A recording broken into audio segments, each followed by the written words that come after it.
Já, komið sæl. Hún viðamikil lagin sem að stjórnar nú veðrinu hjá okkur og svona lagðarinn er á leiðinni hérna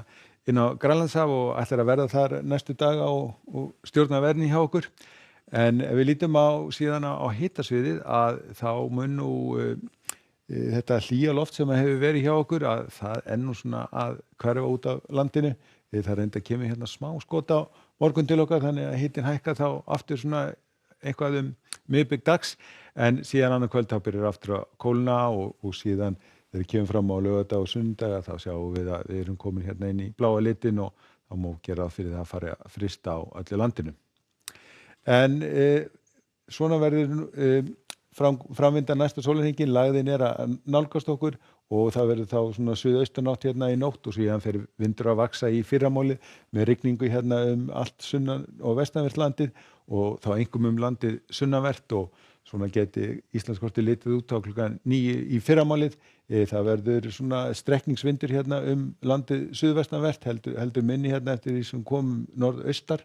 og það mun rigna hérna sunnan til og einnig vestan en norðaustan til gert ráð fyrir að verði þurrt og við sjáum að hitatölunum að það er svona 67 stiga hiti hérna sunnan til en eitthvað heldur lægra norðanlands. Það sem gerir síðan þegar líður á daginn er það að lagðin hún svona fer að nálgast okkur og þá fer vindin að herða, það verður komin ansi sterkur vindstrengur inn á suðvestanvert landið og við erum að tala hvassviðri eða storm og það verða komnar upp vinduviðvaranir hérna á vestur og suðurlandi og það verður einhver úrkoma líka yfir daginn og þá einhver hérna sunnanvert landið þannig að það má gera ráð fyrir áframhaldandi leysingu hérna landið sunnanvert. Norðan til aftur á móti gert ráð fyrir því að það verði nú að mestu þurrt og vindur verður það líka svona mun skaplegri. Nú síðan mun þessi sterki vindstrengur haldast svona fram á kvöldi, við sjáum hérna lægðamiðjuna inn á Grænlandshafi og það verður ekki fyrir svona seint annað kvöld sem að það fer nú svona að sljákka á þessum vindi og svona fer þá kannski svona aðeins að draga úr honum en það verður áfram þessi stífa sunnanátt á laugardeginum og það má gera ráð fyrir því að það verður áfram einhverjar skúraleiðingar hérna landið sunnanvert og þær gætu nú jafnvel breyst í slydduél því að nú hitastigið svona á leiðinni niður á við sjáum að það er byrjað að frysta hérna landið norðanvert en sunnantelunum reynda gert ráð fyrir að hitatölurnar verði nú eitthvað svona aðeins yfir núllinu. Nú síðan áfram á laugardeginum þá sjáum við þessa lægðamiðju hérna hún svona að dóla sér hérna hægt og rólega við heldur þessari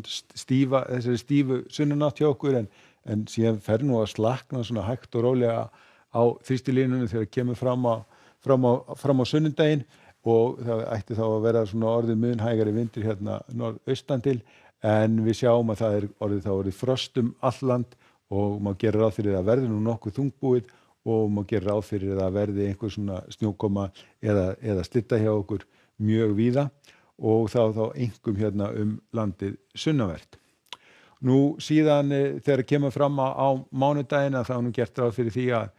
þessi vindur fari nú að snúast til norðlægrar áttar, það er nú svona kannski erfitt að sjá nákvæmlega fyrir sér þróunina því að við erum stödd inn í þessari lagðasúpu en spátnar eins og þær eru núna þær eru að gera ráð fyrir því að það fari svona snúast hægt og rólega til norðvestlægrar áttar og það þýðir þá væntanlega að það mun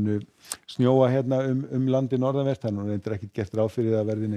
neitt mikil snjókoma en svona einhver en landið sunnanvert ætti nú svona að verða að mestu lítið þurrt og frostið verður svona á svona nálægt 5 stigum eitthvað svoleiðis. En það verður sem sagt í fyrramáli fer sem sagt vindur að vaxa úr suðri og vindurinn eykst eftir sem líður á daginn og seinnipartinn verður sem sagt komin sunnan hvassviðri eða stormi hérna á suðvesturlandi og vindviðvaranir í gildi og þessar viðvaranir eiga síðan að halda sig allavega svona fram eftir morgundeginum og eitthvað fram á annað kvöld. En við skulum láta þetta duga að vera í bili. Verið sæl.